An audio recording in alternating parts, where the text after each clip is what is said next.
Ivan Lee from Iwan Simonis Cloth here with us. He's the president and CEO now. I would say going on about, oh gosh, approximately 20 years. And we also have professional trick shot artist, Mr. Florian Venom Kohler. Did I say that properly? Okay, all right. All right, and tonight we're going to talk about billiard influencers. And this is probably going to go for a long time, and we're going to have probably a lot of varying or different opinions on what they actually are and what they do and who they are. So what I'm going to do is it's kind of a roundtable discussion.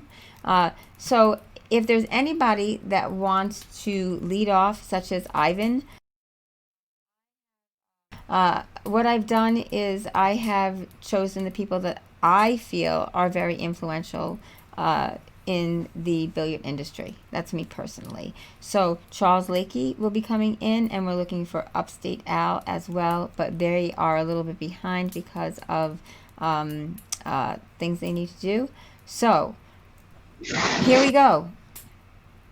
What determines a billiard influencer? Who is a billiard influencer? If anybody would like to take the reins on that, please feel free. Well, I mean, I would like to say hi to Ivan first, because we keep seeing each other in usually events, but this year has been a little low on events, so we haven't seen each other this year yet. No, I almost made it out to Vegas, but then that trip got canceled. So.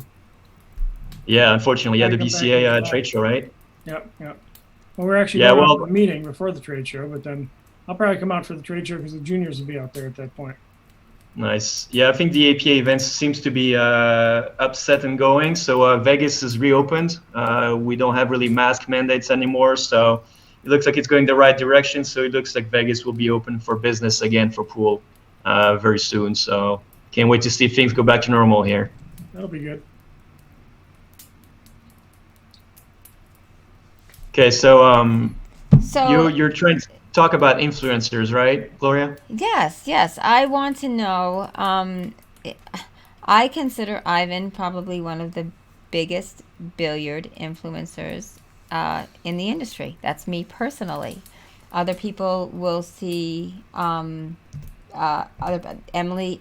is another billiard influencer, but Ivan and Emily are very, very different. So is there really a technical name? I'd say that Florian's a bigger influencer in terms of reach than either of us. Okay. I mean, it's such a broad term. It's a little complicated to really put in a case, because obviously there's social media influencer, which is what they call influencer nowadays, which used to be just, how many times you're on TV and whatever. So now it's more about reach and how many people you can actually you target in one post or, one video. But, there's obviously the influence, which is a more general influence, I would say, as far as what has been done for the game. And obviously, Simonis Aramis has done so much for the game that they truly influenced the game, I think, over the years. Just the last set of balls, for example, which caused some controversy. But personally, I think it's the best playing set of balls that I've ever had. And, it's just an easy way to see it again. They did influence the market. They did influence the sport. And as a matter of fact, it is a strong influence there. So they should be considered as is. Well, okay. But there's a different.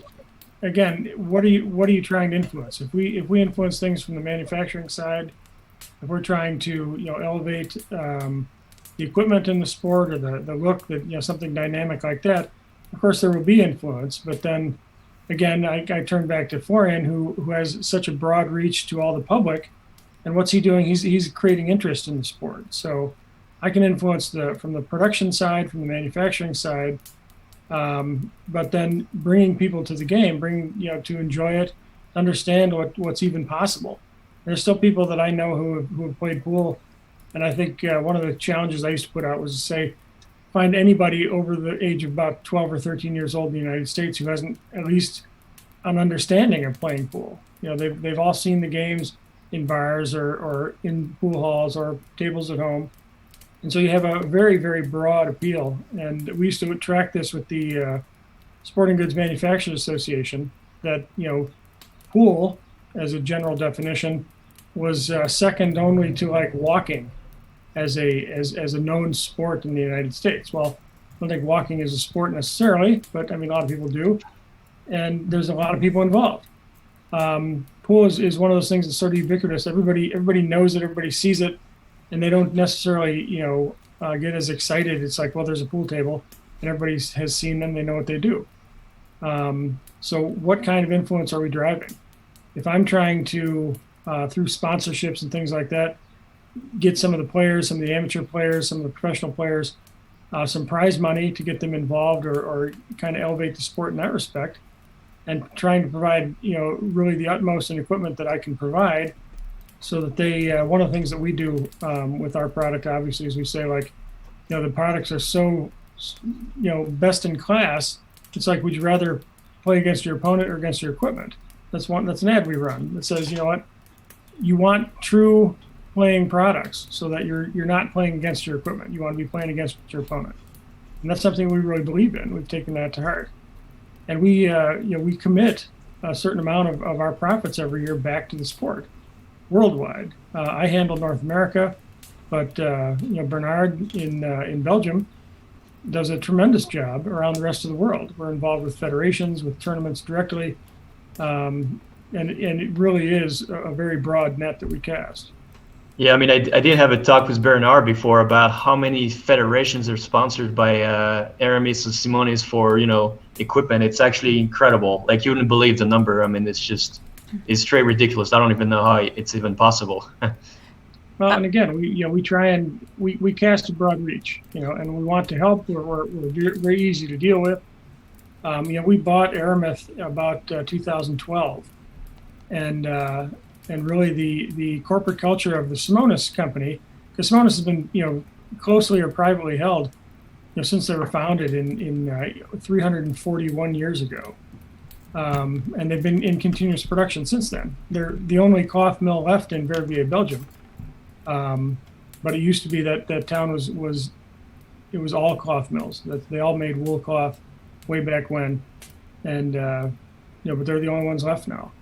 Actually, I've been to the factory in person. That was quite an experience. It's it's amazing to see the process that really goes into, because a lot of people, they just talk about price and whatever. They don't see what goes into it.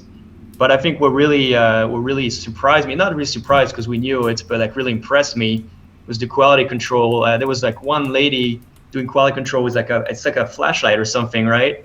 And just goes through all the thing and all the way, all day, through the rolls of cloth. It's completely insane.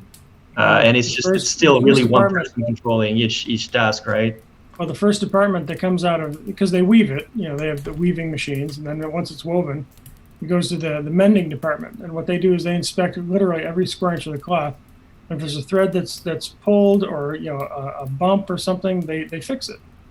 And so there's these women. That's on the second floor. I don't know if you were up there or not, where it's all natural light. They got skylights all over the place, and all they do is they pull the cloth across these boards, and they try and find any imperfections. Now that's the first line of defense, but then there's many more before the cloth is finally finished. And they've been it's really an old place because they're still on the grounds they're founded in 1680, but they've continuously improved the equipment. I remember when I started about 17 years ago, I was visiting there, and they have this huge machine at the end of the line. It's a continuous press, and so all the cloth basically gets ironed before it goes to the final tagging and getting rolled up and sent off. And they had to get a new one because the old one was 75 years old. And it's a machine that you can't just go buy one. Their textile production is very, very different than most you'll find anywhere in the world, because they make rolls up to almost 3 meters wide. So you have to have this equipment can be able to handle. It has to be able to handle products that are that wide, which is very unusual. And so they went out and they had to spec this machine. It had to be custom made for them for their process. And it cost almost €500,000 at the time. But again, it's worth the investment because now they'll be using it for another 75 or 80 years. So, they've gone the distance on putting, the best quality equipment into making the product as well. So it's not just like, they're getting by. really pushing the envelope on what's possible for production of this product. Yeah, I mean, it truly is impressive. I wish actually some more the professional players would dive into the material a little bit, because there's so much to understand. I mean, I know from my perspective, I try to learn as much as possible, because I really can take advantage of each, specificity of each product, and it's easier to ask and give feedback on products too, once you know a little bit how it's made too. But yeah, that was something I'll remember it. But it's funny because, like I said, I started for Simonis here in North America in about 2004. And at the time, I went to Belgium, and we went to the Saouk factory, but they had long since stopped giving people tours of the factory. So I never got to see the process, the internal process of Aramith, until we bought them in 2012. And it was mind-blowing, because I come out of manufacturing, and the amount of engineering they put into that product is staggering. And being able to go through their entire facility, and because I was the only one there who didn't speak French, they gave the entire tour in English to the whole group, because everybody else spoke English. I was the only one who didn't speak French, otherwise the whole tour would have been in French. But in deference to me, they put it all in English, and it was really it's fascinating how that product is made, and how meticulous it is to produce something like that. And one thing that I found out, I was always proud of Simonis, because they don't pollute. Anything that's left over is fixed, post-treated. They don't put anything in the river that's going to cause any problems. Same thing with Aramith. All the grindings from the balls are sent to a cement factory, and they use them to cast in cement blocks and things like that. The final product, because of the curing process, is water, and they have a big evaporator at the end of the line. They evaporate the water back into the air. It's really it's remarkable how well they've tuned these processes to be an environmentally friendly product. Whereas there's plenty of places in the world that will make products similar to these, and they're anything but environmentally friendly. Yeah, and I mean, it's well-known fact that to make pool balls is one of the most complicated thing, actually. Well, at least the phenolic pool balls, right? Yeah. I mean, as far as I know, there's only one or two machines in the world that they're able to do something like that with the precision you guys have. So. Well, one of the interesting things that people typically don't realize, and is that the weight of a pool ball is basically geared toward the weight of elephant ivory, and so the virgin phenolic resin, is too light to make a regular pool ball. So they have to mix chemicals in it that make it heavier. I tell people it's like you pick up a gallon of milk. Everybody knows a gallon of milk is about 8 pounds, and I've had in industry, I picked up a gallon one time of Freon. So Freon in liquid form weighs 12 pounds per gallon.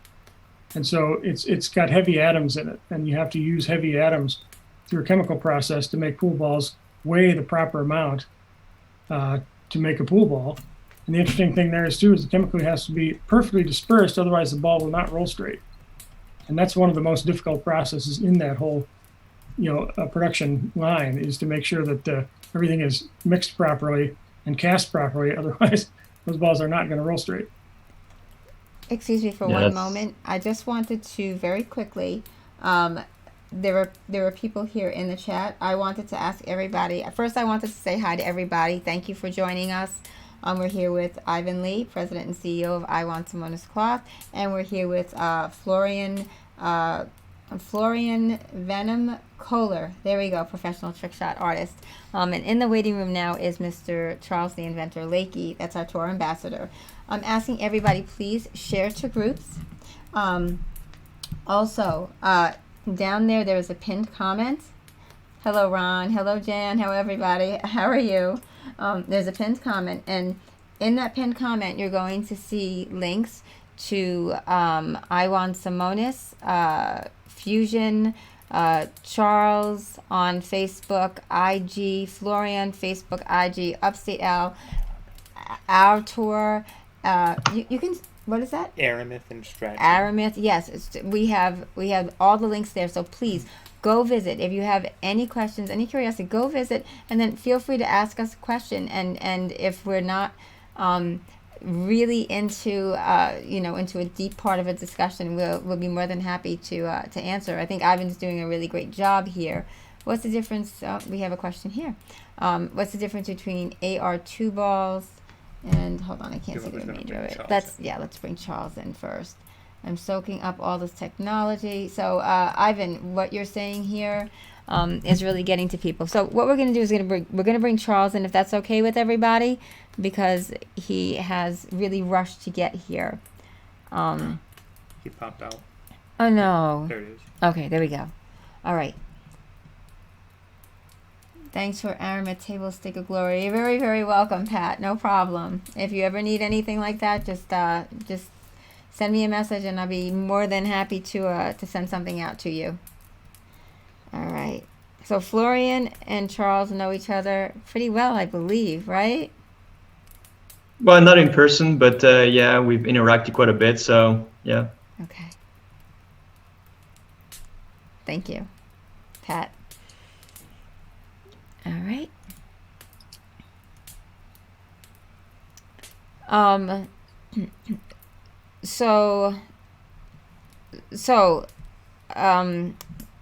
The question, the golden question, we were talking about what a billiards influencer really is. Is there a technical name? Is it about reach? Is it about return? Would you consider, just say, like, if we have the top 10 females at,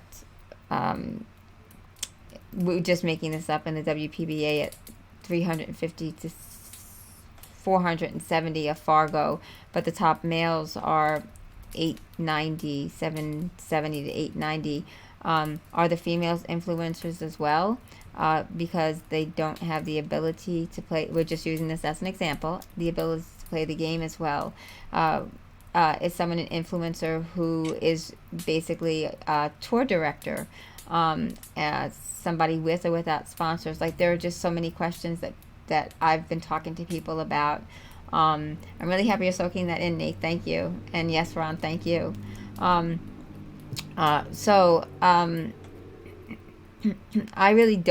honestly don't know what else we could talk about and where else we could go from here. Well, I mean, what you mentioned there, I don't think the level of a player is necessarily reflective to the matter of influence they have, at least not for normal pool. We've had in the past girls, they were way more influencers than guys. And the last, during the 2000s, I would say, you take Eva Lawrence and Janet Lee, they had way more resonance than some of the male pros, actually, which might have played better than them at this point. Never really mattered, though. And I think it came down to who did the better job, as far as that. So it's, influencers is a little different. It's a second skill that's not necessarily related to playing pool itself. And I think a lot of the pool player, they lose themselves in those meaningless conversation about, technical this and technical that, but this guy runs out more, and this guy, doesn't use jump cue. But at the end of the day, it's a marketing, advertising job you need to do as well. And in all the sports, part of your marketing is part of your skills. And unfortunately for pool, for some reason people think it's not important. So to me, that is wrong. And you can have many different kinds of influencers. Again, I'm doing this from the manufacturing side. Right. Charles is instructing, and teaching people how to play better. I'm not sure. Excuse me for a moment. I don't know. Charles, can you hear us? I don't think he can hear us. No. Well. Can you hear us, Charles? I gotta keep working on that. Well, It would be on his side, because I've done what I can hear, but I think he has to connect to audio.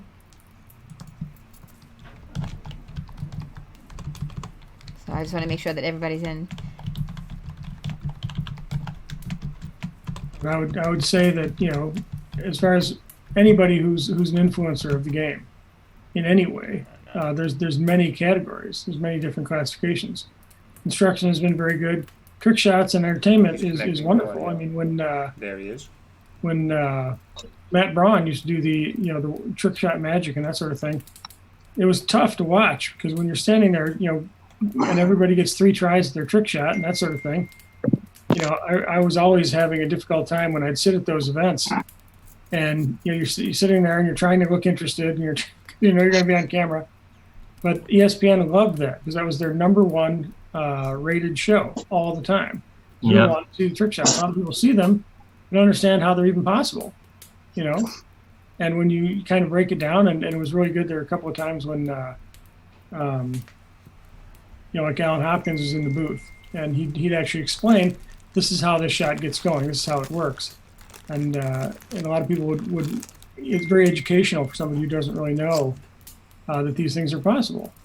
Now, I didn't grow up, when some of my early experience in the industry was with carom players, and artistic carom is a wonderful thing. And there's stuff you can do with artistic carom that just you don't really see it anywhere else. And it's really kind of fascinating what these guys did and what they can still do. And so it gives you a completely different perspective on what's possible, and it's just entertaining to watch. I mean, it doesn't matter how long you've been playing. Some of these things you see, it's like, wow, I didn't know that was even, that could be done.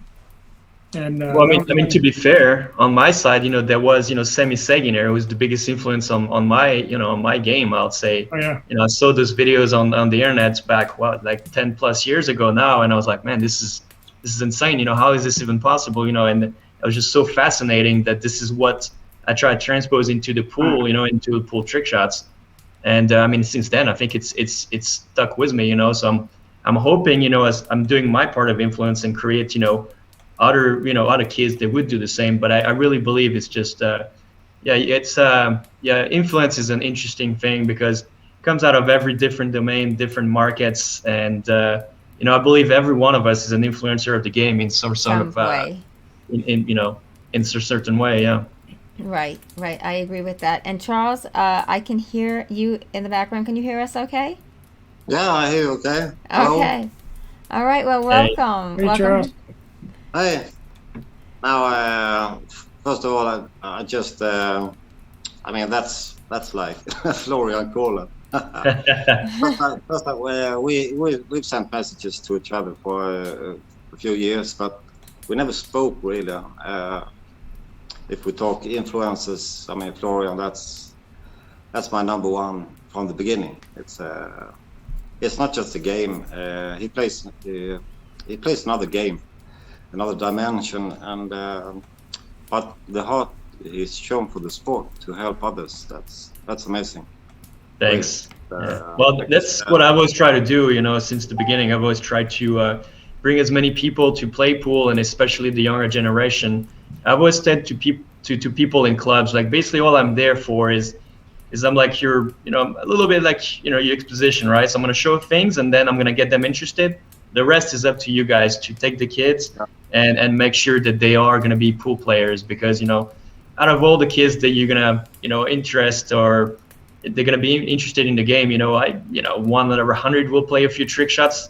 The other ones will just play standard pool. So really, it's up to them after that. So my work is just to get the people interested, showcase it to as many as non-player as possible, and then it's up to people, like instructors and professional players and a local level good players to keep them interested and get them going. Really, so that's all I'm here for. No, that's well, you're doing an amazing job, and since Thanks. I know I'm a bit older than you, but I still see how you work and the values and everything. That's couldn't be better, because I interact more with the fans, but on the other hand, you have like a couple of million followers, so it's a different comment field. But it's a lot of work, to be honest with you. It's I think one of the comments that disturb me the most when I see online is this guy's got too much time on his hand. Actually, I do not. I probably work about 14 hours a day every day, and it's getting worse because now I got to do all the trick shot videos. Social media is getting really, really hungry for more content and longer content, which is making my job even more difficult, especially to be doing it for 10 plus years already. And on top of that, owning my own APA league now. So I really don't have time left. You know, I play pool every night, probably try 3-4 hours. Then, you know, I got to do my day job for the league every day during the day, and then during the weekends I got to run tournament for the APA league. So it's yeah, as soon as the world reopens, I'm going to be traveling too. So, you know, really it's more about being a workaholic, and I think it's just being stubborn, you know, to this point. But you know, not a lot of people will be able to. You had some physical issues for a while because the stroke and everything Yeah. you're doing was causing some issues. I actually broke my wrist playing pool. I dislocated 2 bones there, too much Massey, so I had to change my position from the European Massey grip to the US grip, which is a little stronger. But I still feel it, you know. It's I'm guessing I might have another 5 years in me, something like that, before it starts to really hurt. But you know, after that, I'll just have to get a little more quiet. And obviously, I'm working towards, you know, slowing down some points. But unfortunately, it's not something I have in my personality. I just never slow down. So. You got to keep doing those massays so people rip their cloth and I sell more cloth. Yeah, I don't know how many cloths I go through a year actually with you guys. It's actually quite phenomenal. I think it's at least, oh man, at least 5 or 6 a year, easy. It could be more like 10. I don't know. You know, the double massay that you do is that's tough. Most people can't pull that off. Yeah, it's yeah, I definitely, you know, I think I help you guys on selling material. That's for sure. Yeah, that was. I know I contacted you a couple of years back. I had some problems with my Massey shot. I did figure I had,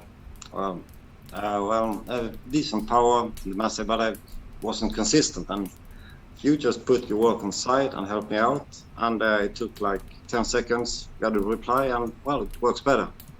Well, I think a lot of the problem for people is they're afraid to really touch the table, which, you know, in this case, if you try to go really full power master, there's no other option. And, you know, if you do it straight, the only thing he leaves is a burn mark like we have on the break. And, you know, unfortunately, after a bunch of burn mark, you know, no matter if it's Simonis 860 HR, he will not, you know, overlast. He will not last me. But, you know, it does, you know, I've been using Simonis for 10 years. There's nothing better right now. So it's still, you know, I get the best quality of everything out of there. So, you know, I've actually been part of the reason why my shots are so successful too. So.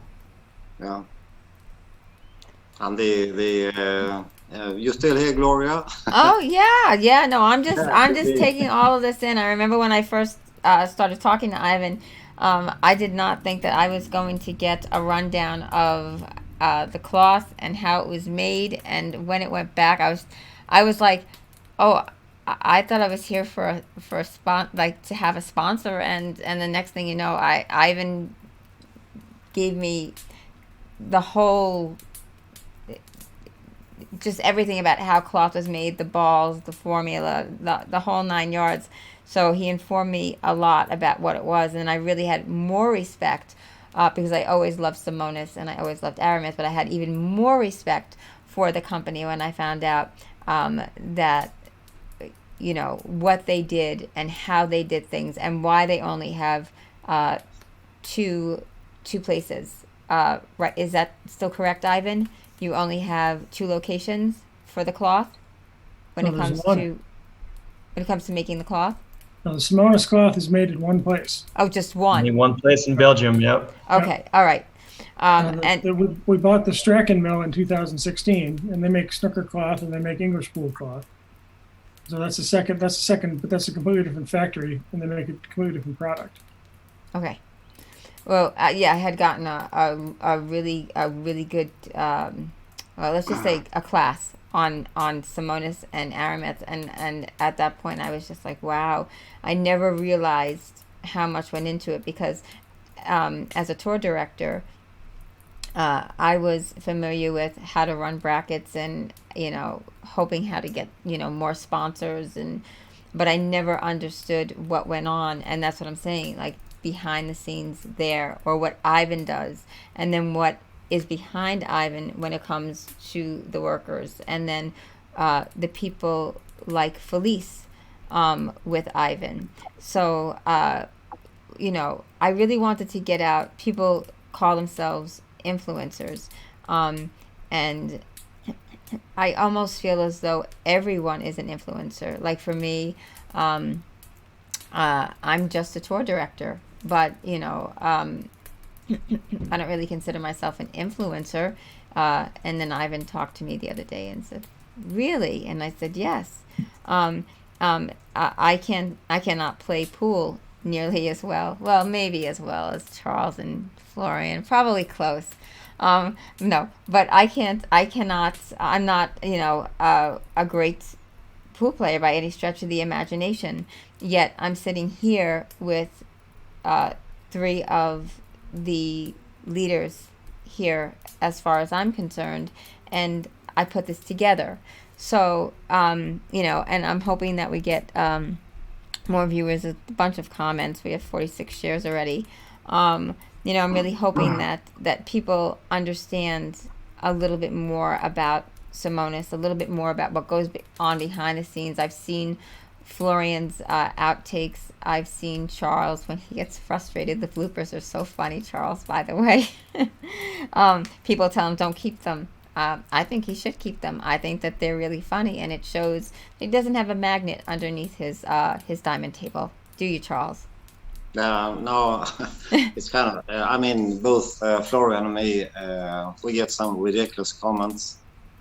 Some we might reply, but it's a lot of ridiculous comments because I read them. many compare it to regular pool, which is it's okay, but we're still artists when we do the videos. Okay. What I like to say for that is it's a very easy thing. So, you have all kind of bicycle, all kind of bikes, right? So you got the guy that's gonna run the Tour de France, and they're gonna go 3 weeks just riding as fast as possible, go up and down, whatever. But that's one thing. And then you get the guy that's on the BMX and he does a double, triple backflip. Now they're still both on a bike. They're the same sport, sure, but in the same time, not really either. And can the guy in the BMX actually ride pretty fast and go a long way? Sure, potentially. Does it really matter to him? Not at all. Now, can the other guy from the Tour de France do a double backflip? Doubtful. So, it comes down to that. But again, both sports, they help the same. They help to say bicycle, and they help to get kids into riding their bike. And I think it comes down to exactly that. And I don't think it's very hard to understand, but for some people, it's just complicated. But in this day and age of the internet, drama is just it's one of the favorite pastime for people. So it's just what it is. It used to bother me a lot. Now I just find it funny, and I'll wake up to comments that I can't even really say in public here, but I'll just laugh it, and that's it. As I'll say, if it's a kid that's just starting and is a little not too sure of himself, and is trying to build himself, those could be really really hurtful and really mean comments sometimes. But it's part of it, and if you're successful, you just got to accept it and deal with it and get better to avoid having more of those. And with being a tour director, with me it's difficult because everybody wants to see the best pool. Like you want when you watch something on TV, you want to see great golf. You want to see great pool. That's what you're tuning in for. And people are always saying to me, "Why don't you do something with the professionals?" And I say, "The amateurs is where my heart is." And people say, "Well, do we really want to see, two lower class players, going back and forth with X amount of innings or with so many points?" Because obviously it's the Ghost now that we've been doing a lot of. And it doesn't really get me the amount of viewers that I would if you, Florian and Charles, were to play each other. Well, that's something that I guarantee you would bring in an amazing amount of hits here for Iwan Simonis Ride the 9 Tour.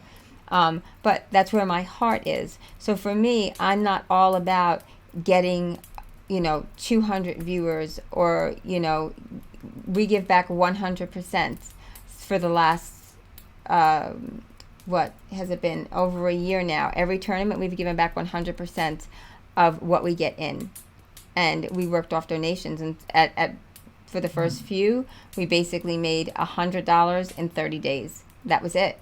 But I still do what I have a passion for and what I love, and I've been doing this now for 14 years, actually more than 14 years, because I did it when I was like in my early 20s and I had to stop for personal reasons. But you know, this is what I love to do. Are my even the views now, we're only 6 viewers. Are my views skyrocketing anywhere by any stretch of the imagination?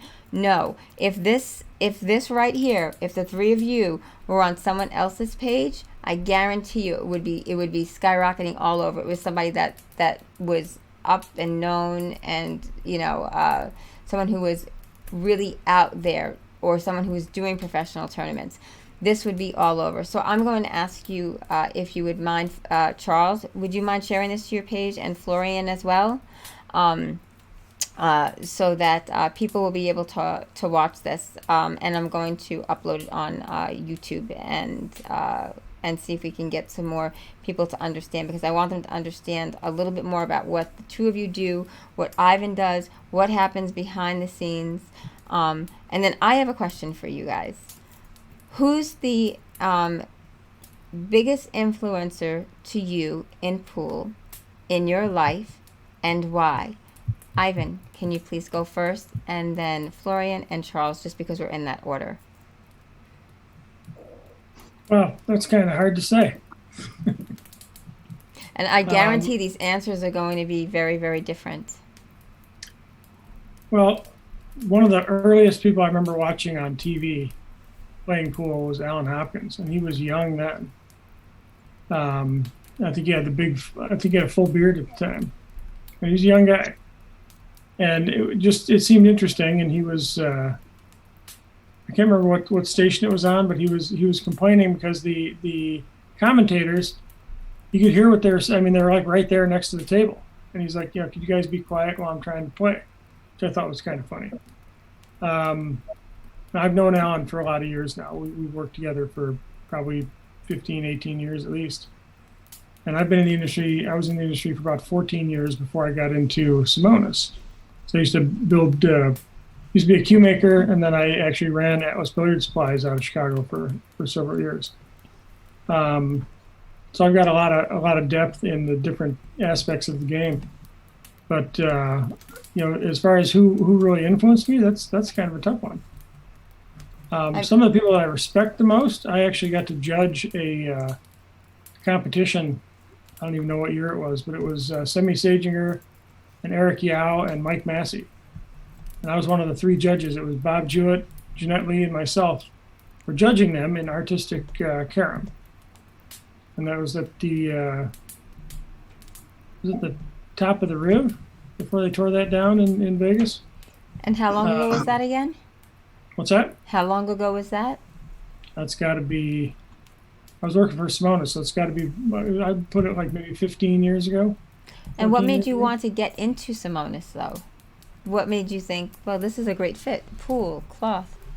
Well, I happened to live close to where their warehouse was. But I'd spent, like I say, about 12, 14 years already in the industry. And Simonis had a tremendous reputation even then as, one of the pinnacle products to be involved with. And just sort of by chance, I met Hank Hayes, who was at that time running Simonis North America. And we're actually in Arizona at a meeting of the BBIA, which is the Billiard and Bowling Institute of America, which was sort of the predecessor to the trade show arm of the BCA. And we're still members of that, and I was out there and met him, and we got to talking, and he said, well, I've got this job coming up I want you to interview for. And I was sort of like, oh, okay. It wasn't that far away. And sure enough, I think they interviewed, that's when I met Mark Simonis for the first time, because he was actually in Gurney doing the interviewing process. And he's just a tremendous guy. But he's the namesake of that company, and they're probably 13 generations in at that 300, at that time it was like 320 years or 322 years or whatever it was. And just a tremendous group of people. And I really had a good feel for working for them. I've been able to run North American operations almost autonomously. They're great guys. They've got a lot of depth in many different kinds of businesses. I met George Peltzer, who was the managing director of Simonis before Mark was.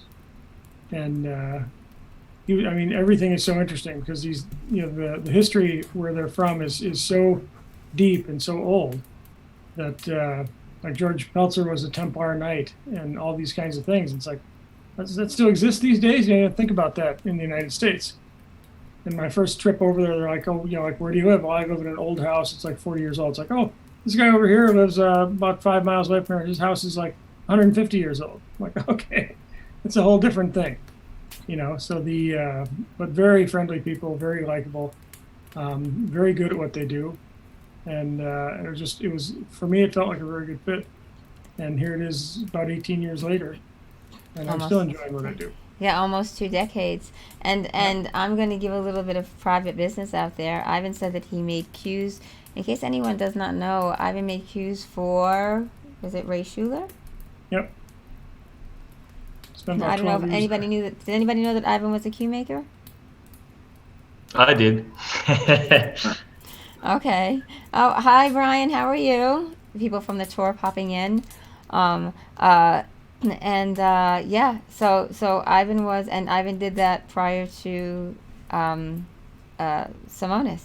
Ivan, did you play pool at all? I mean, once upon a time, I played on an APA league.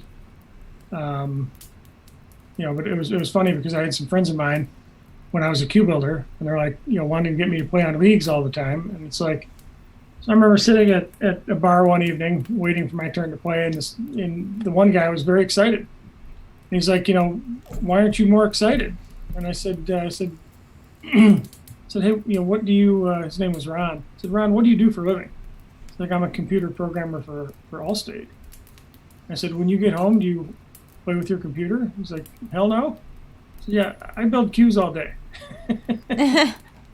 So. My idea of entertainment might not be coming out to play more pool because I test things, I work on things, I'm building stuff all day long. I'm taking people's ideas into account, trying to do the best I can. They put product in people's hands that they can use and learn and be better with. And at the end of the day, I'm sort of checked out. I want to do something else. Maybe I want to play on my computer, go home and play with my kids, whatever. Now I'm sitting in a smoky bar. I didn't smoke at the time. Still don't smoke, but it was like that was great for him. He loved it, and he couldn't get enough of it. And I was like, I just don't see it the same way as you do. So that was kind of how that came about. Okay, and one more thing, and then I'm going to move on to Florian, is the crest on on Iwan Simonis. That crest. How was that crest made? Well. The Simonis crest is a version of the Royal Belgian coat of arms. And I had a graphic designer I was working with. He was a friend of mine who I made a cue for once upon a time in downtown Chicago. And we had a wireframe version of that crest that we used to use. And I told him I wanted to kind of, punch it up a little bit, make it look more interesting, more. Because I always sort of like, when you see especially in England, you see them a lot, the coat of arms, or they, like in Belgium, they call them the family weapons for a direct translation. But I thought it was kind of neat, and I said, is there any way we can work on this? Well, he worked on it with one of his graphic designers for, it was probably a couple of years before they finally came up with the final version. But at the time, what they did is they rearranged it, they added a lot of color to it. At the time, the colors that they put on the coat of arms were the colors of cloth that we made. We had about 13 or 14 colors of cloth. They pretty much represented them all in that piece. Then they changed on the bottom. We put one of our registered trademark expressions on it. And we actually I had one of the guys in Belgium go request, because, it's obviously the Royal Coat of Arms. So he went and made a formal request to the Belgian government to say, can we use this as a trademark of our own? And they said, yeah, no problem. So we were able to take that, and that's something we've used ever since. And people really like it. It's kind of a cool, like a logo. It's sort of central to everything we do. We've now done what we call the Simonis family of brands, as we have Simonis, Aramith, Fusion, and Strachan. And so what I've done, and you've probably seen it, Gore, I think you use that, is where you have the coat of arms in the middle, and then all 4 of the companies are in a block around it. Yes, I Kind just of, used that. Yep, we have. Yep. We just had that up earlier. Yeah, and that's been a very popular item. People just they just like it. When I took our Facebook page live, I don't know how many years ago, we started getting places from all over the world that were familiar with coat of arms. Like the first time I put it out there on Facebook and just put a worldwide, like this thing, we got a lot of stuff from India, basically all the crown colonies, Hong Kong, anywhere that had a lot of experience with coat of arms and more colorful coat of arms. But people started jumping on our site. We ended up with, I think, before I kind of shut that down, we ended up with 45 or 50,000 followers. And I wasn't trying to advertise anything. We're putting lifestyle shots up. You find things all over the world where pool has influenced all sorts of things. People just, you find it in the oddest places. There was a life size, like the pool balls were 6 feet tall somewhere in, I think, South America. And they had like a whole set of them just in a park somewhere. And it's like all this kind of stuff that it really is such a popular part of culture that people just don't realize when it's being brought up again. There was years ago in our industry, I was watching commercials around Christmas time because the BCA was always concerned about what can we do to promote the sport? How can we get this in front of more people? I remember that year, there were several ads at Christmas time and even the Super Bowl that had pool themes in them. One of them was like, Garnier shampoo, and another one was Miller Lite and things like this. And it's like we would love to have been able to claim that we put this out there and we positioned this and these people picked up on it, but it was just organic. I mean, the game itself is such a popular game, and the organic growth of it and the organic knowledge of it is out there all over the place. And it's something that we've really just kind of, to a great extent, we can all use that, glean from that, figure out there's such an interest globally, and it really transcends almost all boundaries. Okay, and then actually before I move on to Florian, because I know that it's time sensitive for Florian, can you tell me right now I know that I'm the only official Iwan Simonis tour, but can you just go over a list really quickly, and then I want to hear who Florian's about Florian. But right off the top of your head, sponsors. So who do you sponsor? So well, we typically from the U.S. office we sponsor events more than we do individuals. So just throw out a list right out there. Just no, but I mean, like we've sponsored the Hopkins show ever since I've been here. Okay. WPBA was something we always sponsored when they're on ESPN. We still sponsor them today. The professional men, when they were a group, we used to sponsor them. Mm-hmm. We've got all sorts of Carom events that happen in the United States. We sponsor the USBA. We sponsor the CSI. We just hooked them back up. We're OEM product for Diamond Tables and all the events that they do because they they do tons of events. We're hooked up indirectly because like the VNEA does not use Simonis cloth, but they use Armouth balls. The BCA Pool League, of course, uses cloth and balls. BEF? It just goes on and on and on. I can't possibly name them all. What about the BEF? BEF, of course, we've been with them probably 20 years. Okay. Been influential with that. So it's the BCA instructors, the PBIA, we support that directly. There's not a lot we don't support. I know. You know what? I have a challenge. While Florian's talking, I have a challenge for the people here. Go through your news feed and find the first 10 flyers and let me know how many of them do not have Iwan Simonis or Aramis on it. So, Florian, who is your biggest influencer, or you would call influencer to you? So it's tough, but Sammy Saginer for sure. First contact to pool, pretty much, which wasn't even pool; it was Carom, but has really put something into my brain. Then next must have been Tom Rossman, Dr. Q, because I realized from him that I was able to do a show that was actually entertaining when you can probably miss half the shots and still have fun with it, which was a very big influence because I was able to market my act very well. And then lastly, Mike Massey. I mean, there's no question there. Mike is just a true legend of the game, has been around for so long, and he's, was able to incorporate the stroke shots into his routine. So I sort of took all three and combined them in my way.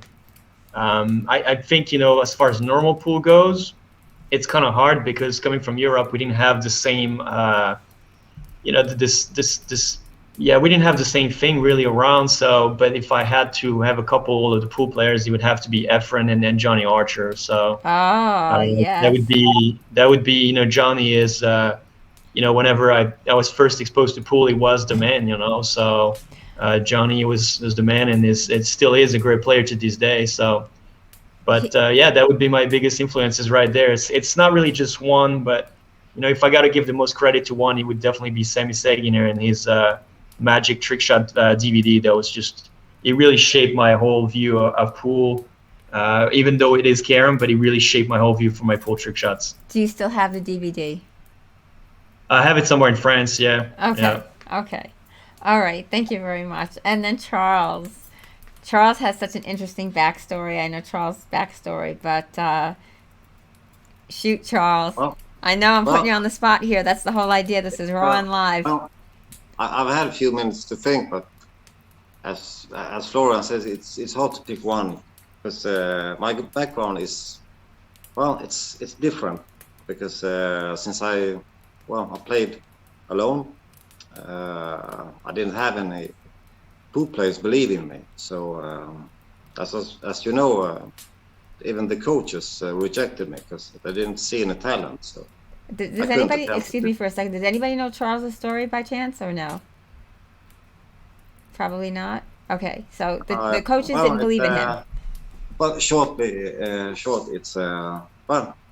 I did think I had some talent. I liked the game, and I figured I could play pretty good pool, but then the coaches just still said that, you can't attend to our courses because you don't have any talent. And I knew I could beat those guys he had in his stable.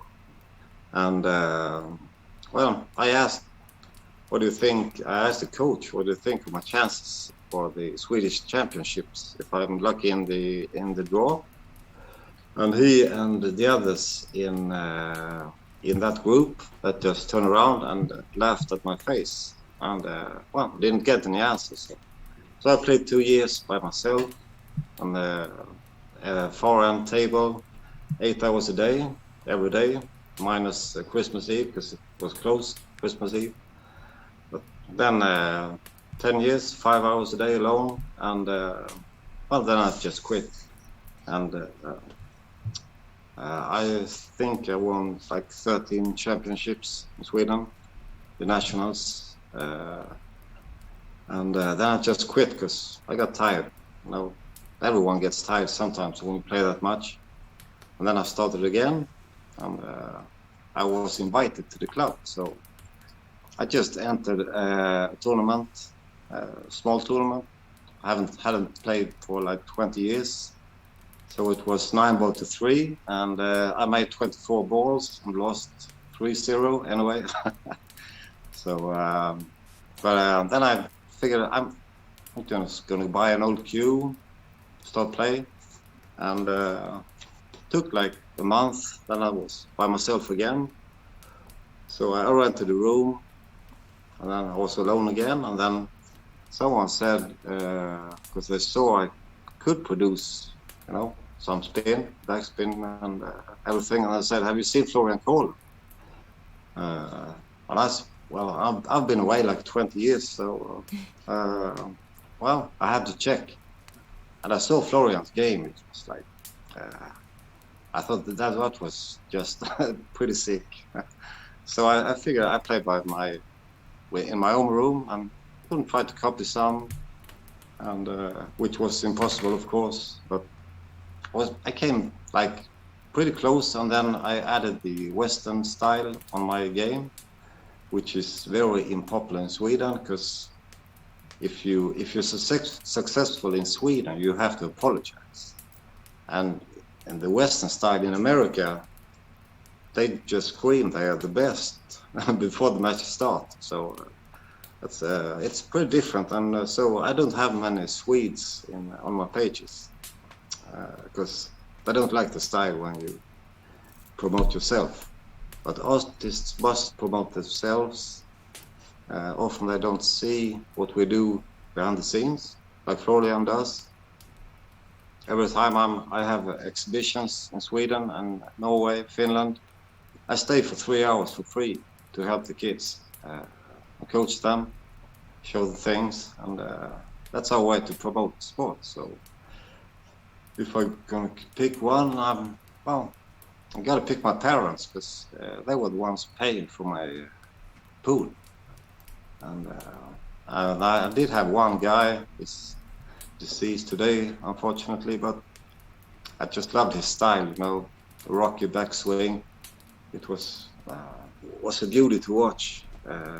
So I watched him very much, but otherwise it's my own style, and I have my parents to thank for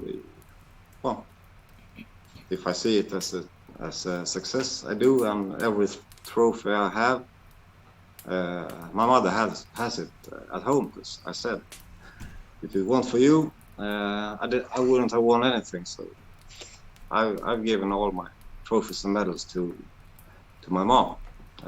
My dad isn't around any longer, unfortunately, but then I had the honor to play Jeff Carter. I don't know if you remember him. In the early 90s, Nick Warner, Mike Siegel, I just watched them all, and wow.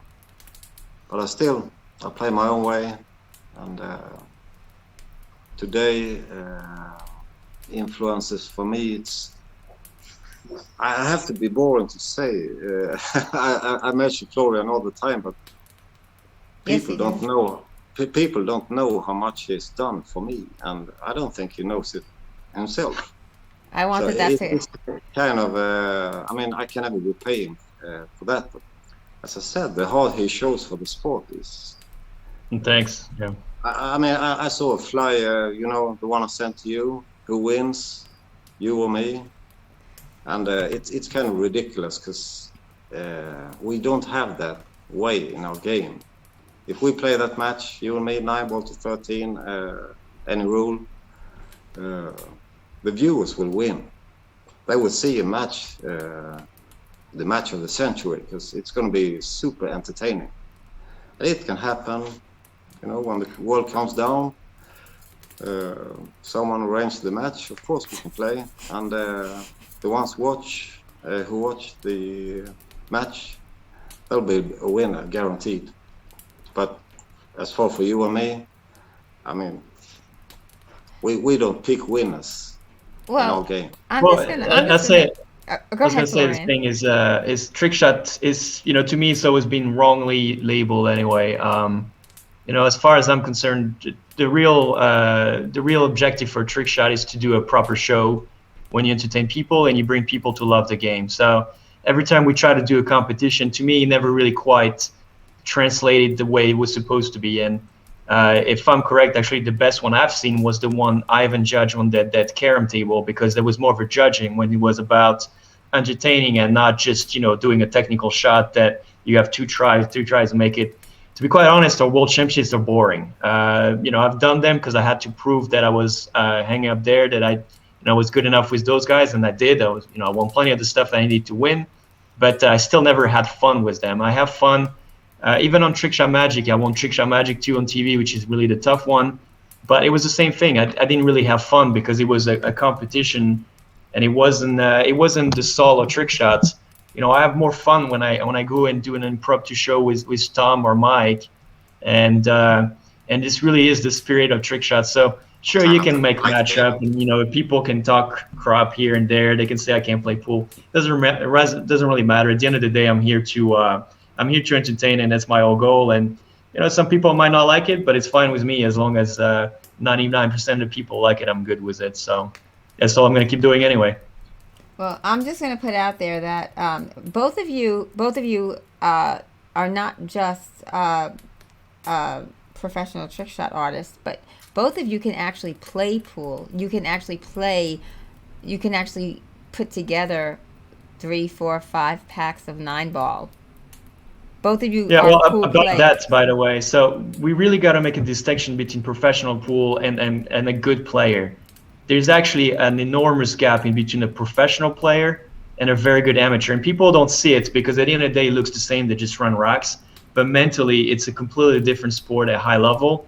And, it's a big difference between, running a couple racks here and there and being able to run a set out and stuff like that. So, people don't realize the grit it takes to actually hang out at the top for those. So for me, it's always been a simple thing. Like, yeah, I'm a good player. I mean, yeah, I have fun, challenging my APA players, giving them, I'll play, usually as the highest as a 7-9 and give them fair games and stuff like that.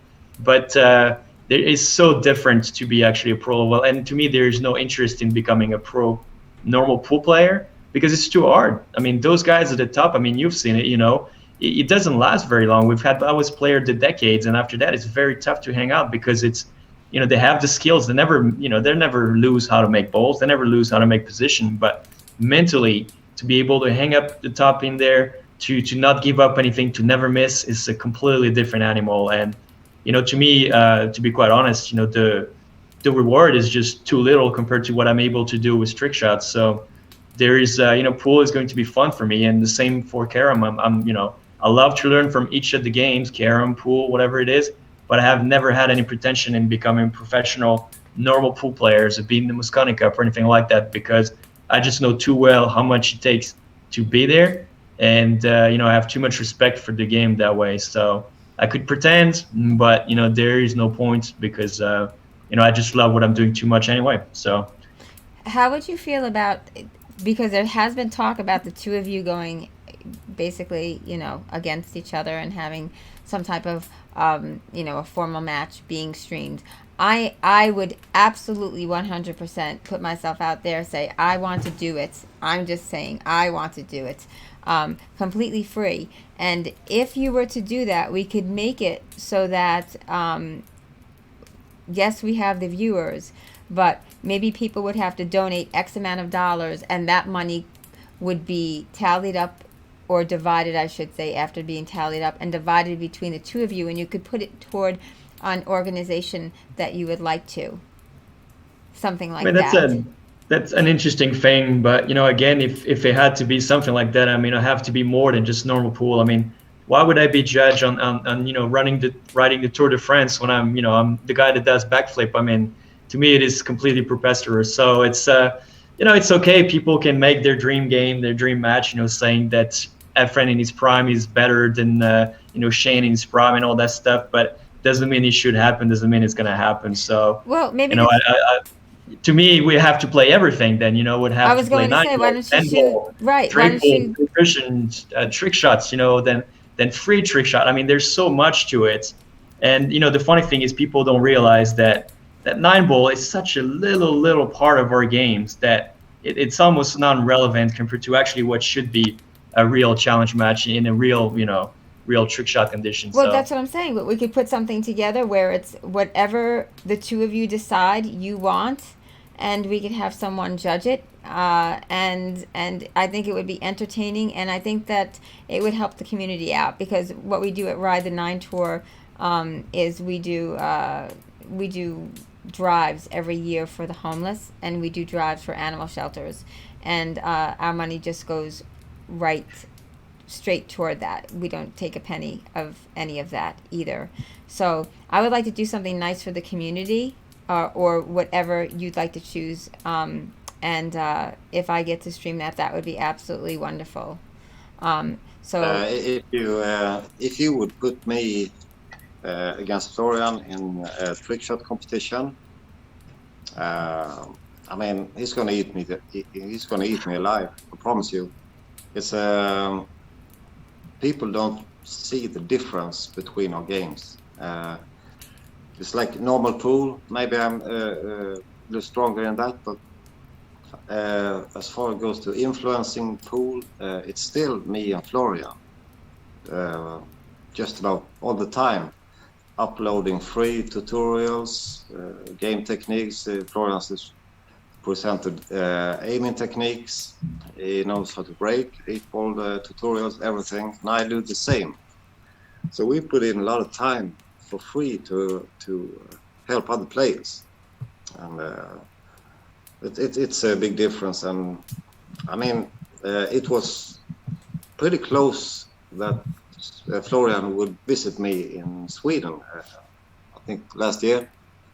Well, and I think it will happen at some point. I think this will be the best way. And again, though, I really, I'm not a fan of that opposition thing for Trickshot. I think he sends the wrong message.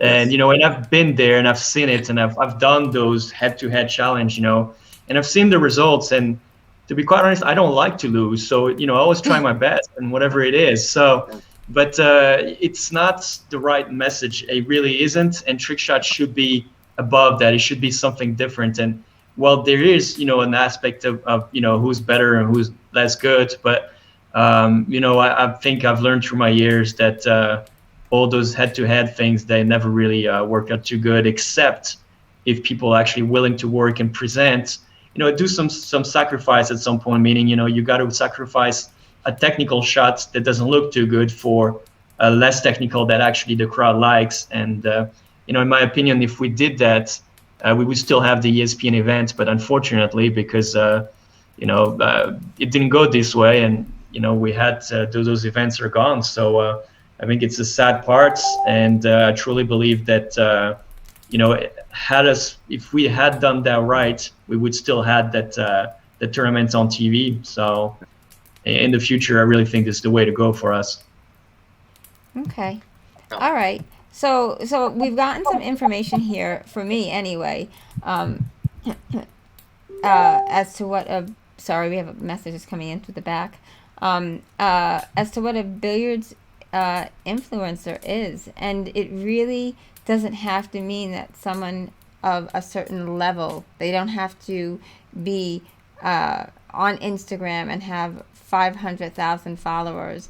It can be someone in a small tournament. It could be someone who influences someone in even a way emotionally, where they say, hey, don't think of yourself this way, you can do this. Or someone who comes in and shows you something, and then all of a sudden you have a passion for pool, and you change that person's life, and all of a sudden they're Charles Lakey or Florian Venom or Ivan Lee. So to me, a billiards influencer is anyone who influences someone else in the industry, in the sport, in some way, in any way at all. That's the way that I feel, and that's just my personal opinion. I don't think that I have to have 24,000 hits a day. I mean, would that be great? That would be phenomenal, sure. But for me, it is today.